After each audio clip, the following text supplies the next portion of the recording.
Coming up, the start of the Derek Chauvin trial and what you need to know so far. And the Ever Given is free when the rest of the ships will finish their journey through the canal. All that and more today, Wednesday, March 31st.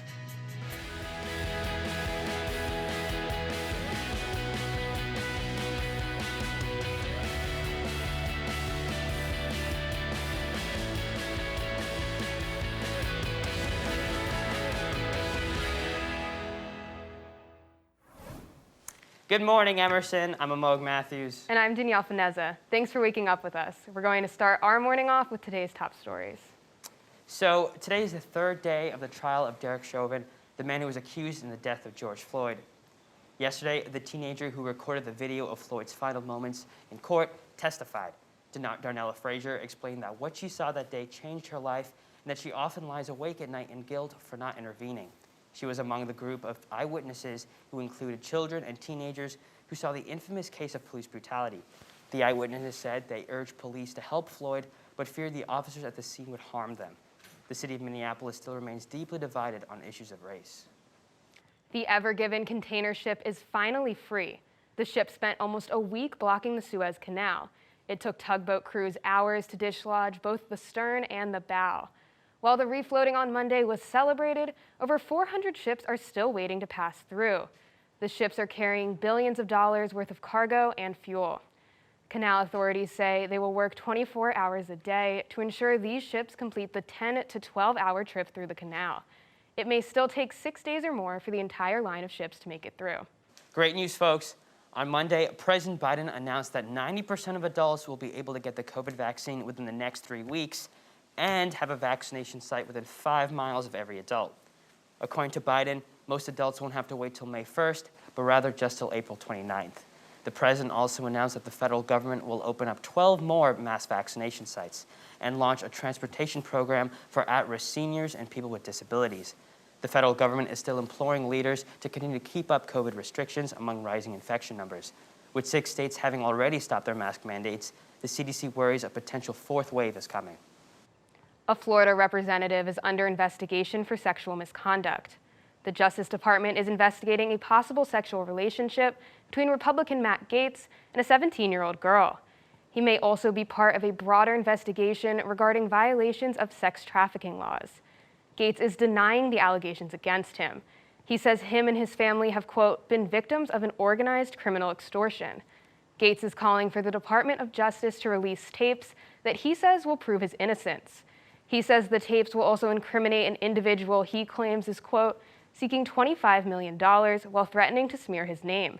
This is an ongoing investigation, and we will continue to update you as we get more information. And now we have more on the latest updates on the COVID-19 pandemic. A joint study by Chinese scientists and a World Health Organization team found that the coronavirus is likely to have been transmitted by bats to other animals and then to humans. According to their 123-page report, the team found it incredibly unlikely that the virus leaked from a lab. The coronavirus released by a Chinese lab is a popular conspiracy theory believed by skeptics, but findings of the report call for an increased transparency on behalf of the Chinese government for data. They say that the information is crucial to prevent future outbreaks. The WHO report also says that while the Wuhan market was the first reported cluster, it may not be the source of the outbreak. The Moderna and Pfizer vaccines have been proven to be highly effective. The CDC released a study showing the vaccines are 90% effective 2 weeks after the second dose. Not only that, they are already 80% effective after the first. The study follows nearly 4,000 vaccinated healthcare workers. These individuals were at high risk for COVID-19 due to their jobs. The study spans from December to March and tests the vaccine's effectiveness in real-life conditions and against COVID-19 variants. Currently, over 1 million Massachusetts residents have been fully vaccinated. In addition, Pfizer announced Wednesday morning that their vaccine is safe and 100% effective in children ages 12 to 15. In a very small study of more than 2,000 volunteers in between the ages of 12 and 15, initial data showed there were no reported cases of COVID-19 among fully vaccinated participants, compared to 18 among those given placebo shots. This could be significant in helping put an end to the pandemic and getting schools looking even closer to normal. Now we have Madison Goldberg, who has the details on the strategy of the Derek Chauvin trial. And the newest changes from the Biden administration. Madison?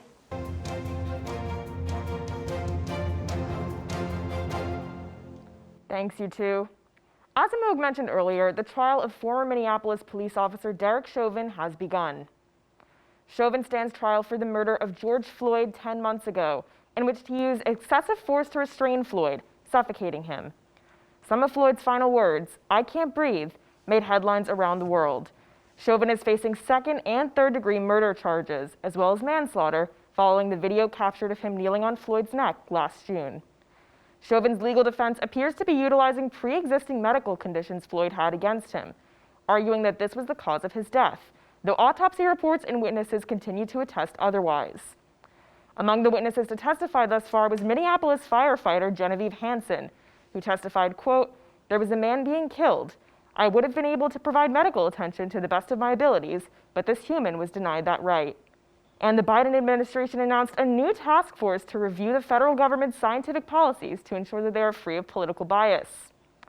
This comes after several top health officials, including Chief Medical Advisor Dr. Anthony Fauci, revealed to CNN that they faced political pressure for their jobs at the start of the COVID-19 pandemic under the Trump administration.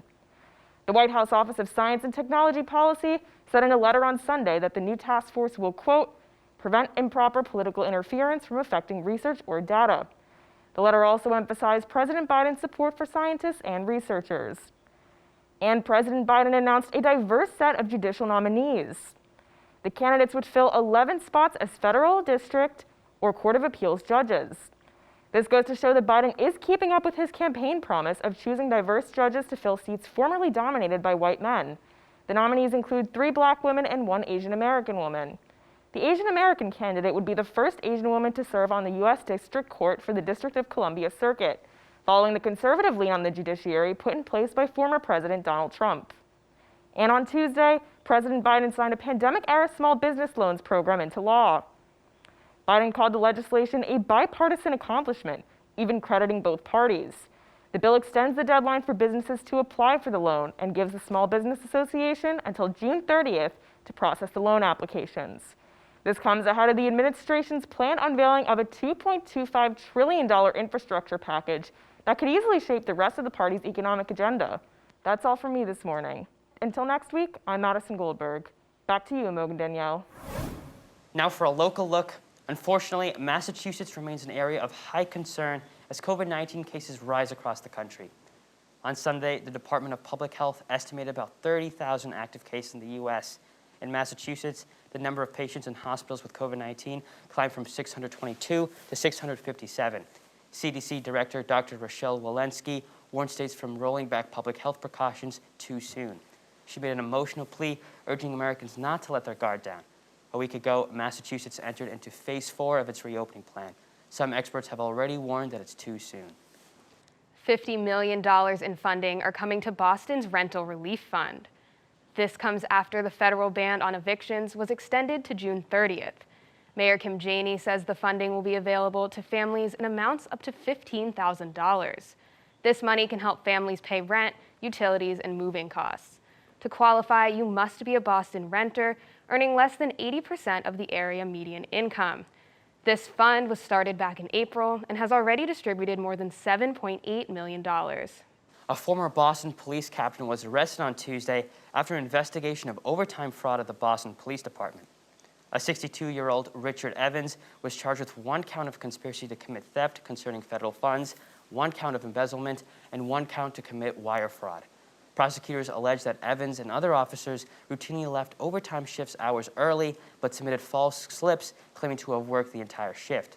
This totaled more than $12,000 worth of overtime shifts, which Evans did not work. Runners can now register for the 2021 Boston Marathon. However, the sign-up process didn't start without some technical difficulties. The Boston Athletic Association opened the virtual race to 70,000 people, but many were being restricted from registering. The BAA took note and quickly fixed the error, opening registration to those 18 and older. The virtual race will be October 8th through 10th and will be followed by an in-person race of 20,000 runners on October 11th. According to Stop AAPI Hate, a coalition tracking incidents of violence against Asian Americans and Pacific Islanders, there were nearly 3,800 instances of harassment and discrimination against the community this past year. The amount of incidents like these increased significantly following the start of the COVID-19 pandemic.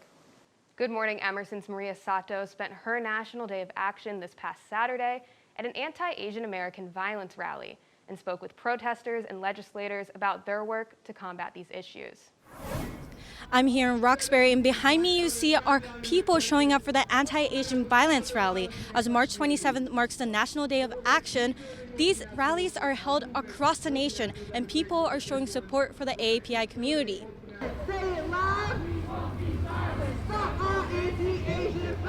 Manny Chung, one of the speakers for Stop Asian Hate, says the Asian hate crimes that are happening are close to his heart. When I look at those grandmothers and grandfathers, I see my grandmother and grandfather. That could be my mom and dad in 20 years. And I think a lot of us can relate to that in our community. We had to say something. We had no choice. And I felt like I had to do something about it. And so that's why I'm here. That's why I'm speaking up. Many allies were seen joining the event in solidarity with the AAPI community, one of which is organizer of the Answer Coalition rally, Gabby Ballard. She says Asian Americans and Black Americans should stay together to combat hate crimes. This massacre really highlights how both Asian Americans and Black Americans are on the receiving end of vicious state violence. The U.S. government has both economically, politically, socially crafted these stereotypes, these racist caricatures of both communities, and really used those to turn folks against each other. Legislators are also working to crack down on hate crimes. Massachusetts State Representative Tram Nguyen filed a new bill making it easier to prosecute hate crimes by establishing penalties based on the severity of the crime. As a Vietnamese American herself, she says there needs to be a clear definition of what a hate crime is and stresses that this bill is not only for Asian hate crimes, but all hate crimes. So what the bill is looking to do is to make sure that we are messaging to people in protected classes that they can turn to law enforcement and count on the judiciary to hold these perpetrators accountable, to hopefully empower more people from the community to come forward to report these crimes. Because we're seeing nationally and even here in the Commonwealth, there is an underreporting as well as an under prosecution of hate crimes due to how vague our laws are. Representative Nguyen acknowledges that the bill is not the end-all be-all. So in another effort, she's filing her second bill to help address racism at an early age, implementing a more racially and culturally inclusive K-12 education. I know that a lot of folks are hesitant to reach out to, elected officials because they think they have to understand the bill completely. But at the end of the day, we just want to hear from you as to what you care about. Reporting from Roxbury, I'm Maria Sato. Thank you so much, Maria. When we return, Joey Dubois has the surprising Elite 8 results. Stay with us.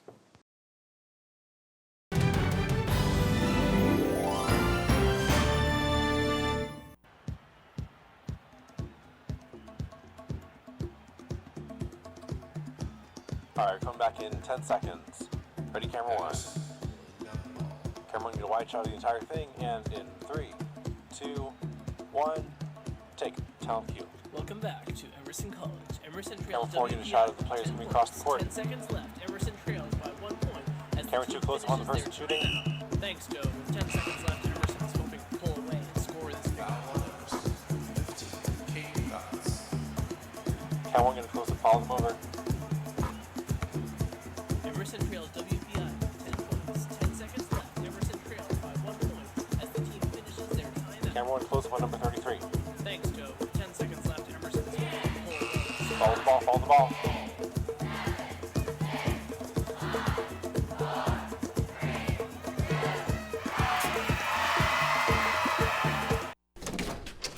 Hey, we're your roomies, your homies, your new living best. We live here too. Thanks.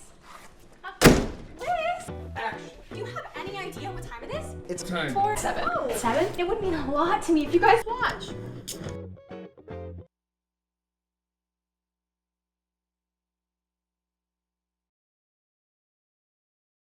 Welcome back to Good Morning Emerson.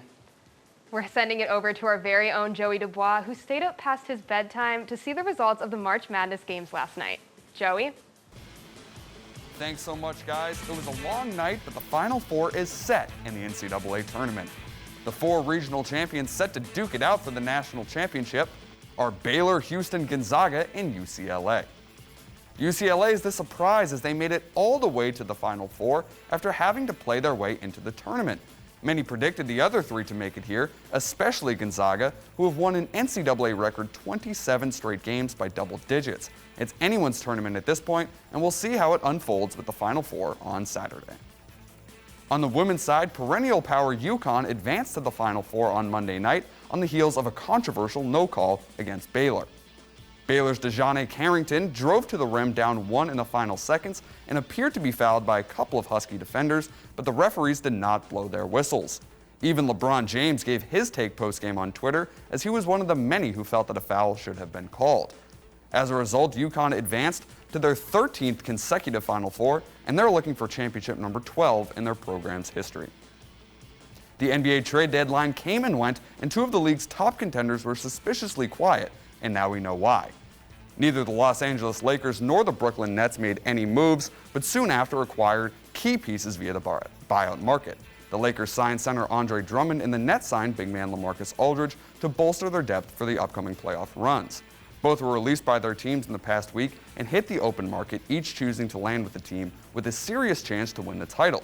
We'll see if the Nets and Lakers are the last 2 teams standing come playoff time. Fenway Park is welcoming fans for the first time since 2019 this week. The Boston Red Sox begin their season with a 3-game homestand against the Baltimore Orioles starting tomorrow at 2 p.m. Approximately 4,000 fans are allowed into the stadium as part of Massachusetts' reopening plans. The Sox are coming off of a down year, but there's some reasons for optimism for the team to turn it around this year. I don't know about you guys, but I'm hoping to make my way down to Fenway as soon as possible. So Danielle, I don't think I've actually, in all 4 years of my Emerson College experience, I've never been to a Red Sox game. You haven't? No. Well, maybe now that it's reopening, you can get down there. I know, and another thing I wanted to go to a Bruins game and a Patriots game, but I just never made it down. Well, either way, you're going to have to come back to Boston and visit. So I will. While we're saying hello to a new season of Fenway, we unfortunately had to say goodbye to a beloved author from our childhood this past week. Our entertainment correspondent, Carly Bronkema, has the story. Carly? While Danielle and Amog, many teenagers and adults are heading back to their childhood bookshelves this week after the passing of a beloved author. Beverly Cleary, creator of characters like Ramona Quimby and Henry Huggins, died Friday at the age of 104 years old. In an interview with the Associated Press, Cleary said, quote, "As a librarian, children were always asking for books about kids like us. Well, there weren't any books about kids like them," end quote. Cleary set out to write books about the kinds of children she grew up with and published her very first book at 33 years old. She will certainly be missed in homes all over the world. Bridgerton star Ray J. Jean Page made headlines again this week, but this time it wasn't for his looks. He won the Outstanding Actor in a Drama Series Award at the NAACP Image Awards on Saturday. Joining him was Viola Davis, who won Outstanding Actress in a Drama Series for How to Get Away with Murder. She also won Outstanding Actress in a Motion Picture for Ma Rainey's Black Bottom. Her co-star, the late Chadwick Boseman, also won Outstanding Actor in a Motion Picture for the same film. Activist Stacey Abrams won the Social Justice Impact Award for her work in Georgia this election season. Eddie Murphy received the Hall of Fame Award, joining past honorees such as Oprah Winfrey and Spike Lee. Sharon Osbourne will no longer appear on popular daytime talk show, The Talk. In an episode 2 weeks ago, Osbourne defended Good Morning Britain host Piers Morgan, who famously walked out of the show after claiming Meghan Markle was lying about her suicidal thoughts while a part of the royal institution. Hosts of The Talk had a heated discussion about racism, which led CBS to open an internal inquiry and stop the show until April 12th. After the debate, Osbourne tweeted an apology to, quote, anyone of color that I offended. She added that she had, quote, panicked, felt blindsided, got defensive, and allowed my fear and horror of being accused of being racist take over. Osbourne left the show voluntarily and was not fired. fans of Stanley Tucci and The Rock are very upset with Prince William. And no, it's not because of the Meghan Markle and Prince Harry controversy. On Saturday, The Sun published results from a survey by Longevita, a cosmetic surgery company claiming Prince William is the world's sexiest bald man. The Rock responded in a tweet which read, "How in the cinnamon toast does this happen when Larry David clearly has a pulse? Hashtag demanding recount." Stanley Tucci's name was trending on Twitter as fans retweeted the story in disgust. Now, I don't know about y'all, but I'd say Stanley Tucci is much more attractive than Prince Harry. That's all from the entertainment world this week. I'm Carly Bronkema, sending it back to Amog and Danielle at the desk. Thanks, Carly. As we all continue our social distancing, isolation has been a huge problem during the pandemic, especially for our seniors.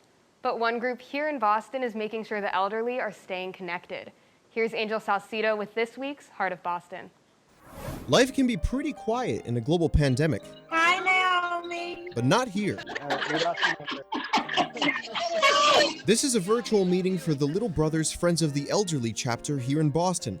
They're a national nonprofit that fights isolation and loneliness in the elderly.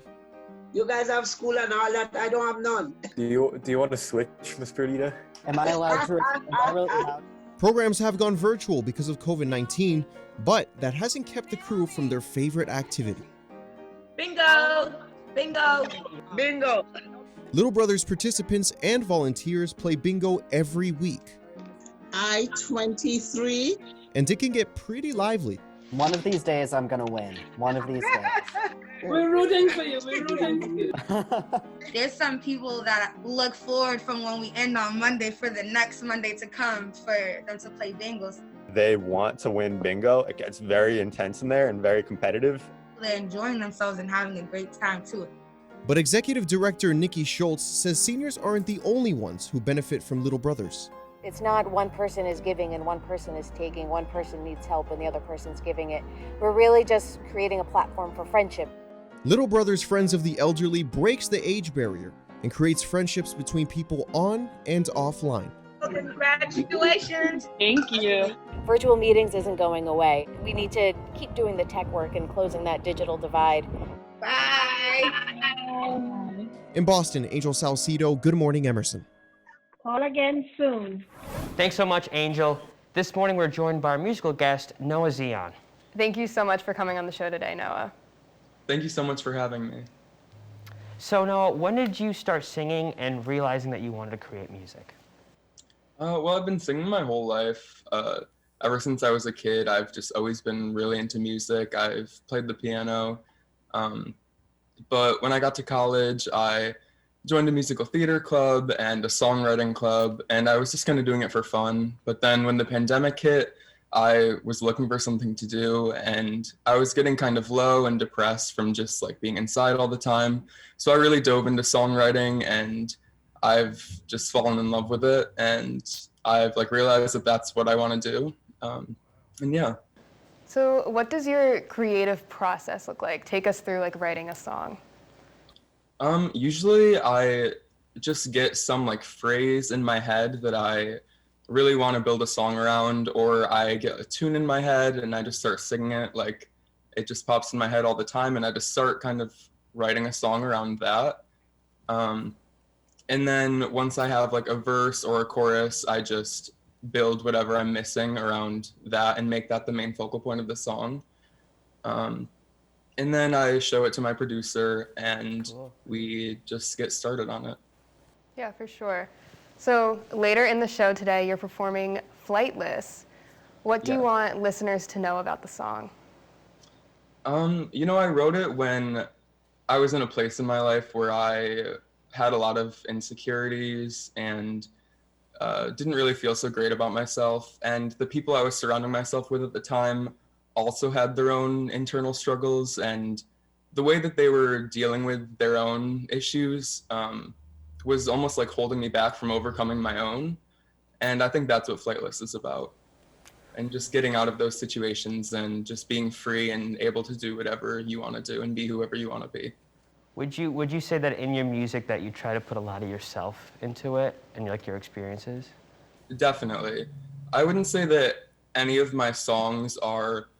about any like specific scenarios or specific moments in my life. They're kind of like generalized stories about many things that have happened in my life.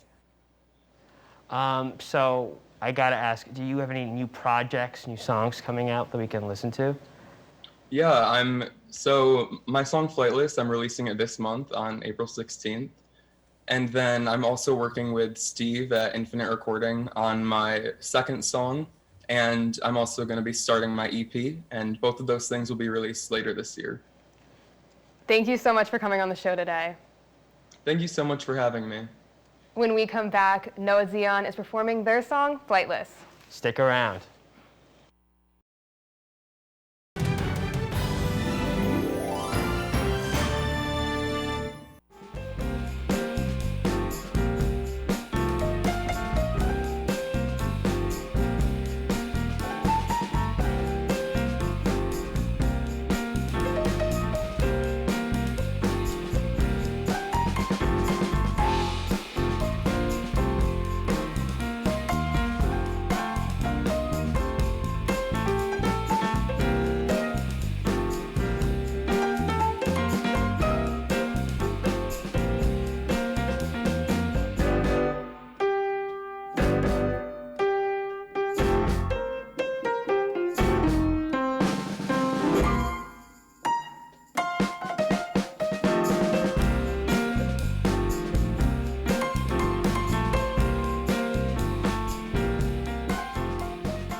Welcome back to Good Morning Emerson. And now, performing their new song, Flightless, for the very first time, Noah Zion.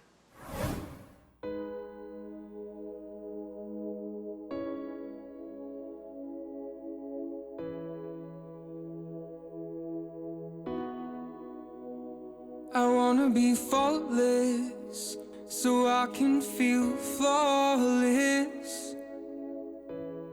When I look in the mirror, I wanna be careless and not be embarrassed, so I no longer fear when the world around me crashes and I'm alone and left to burn. I'm all I have left. When will I learn? You wanna cut my wings before I can fly. If you break me down first, I can't even try. Shut me up with your painful words. You don't realize we're all just flightless birds. Flightless, faultless birds, yeah. Flightless, faultless birds, yeah. Flightless, faultless birds, yeah. Flightless, faultless birds.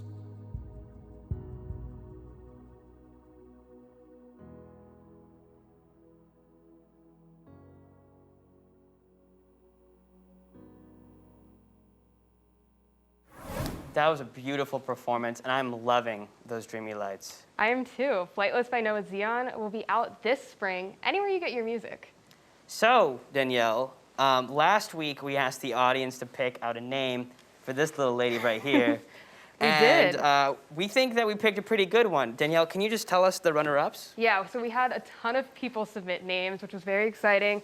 2 honorable mentions that we have are Sam DeCoste and Bubbles. So if you submitted those, you know who you are. Thank you so much. So the winner of this little challenge that we had is Little Poppy, short for Little Papillon, by E-I-E-I-E Dog.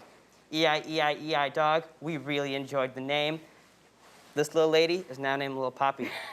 So for next week, we want to ask you guys, since it is April Fool's, tomorrow, to send us your favorite April Fool's prank, either the one you did, or just send us a funny video you did, and we'll showcase it on our Instagram. Yeah, we'll pick some of our favorites to post there. So for Good Morning Emerson, my name is Moog Matthews. And I'm Danielle Finezza. Be sure to check out our YouTube exclusive Campus Connect on our YouTube page. Thank you so much for waking up with us, and we'll see you next week.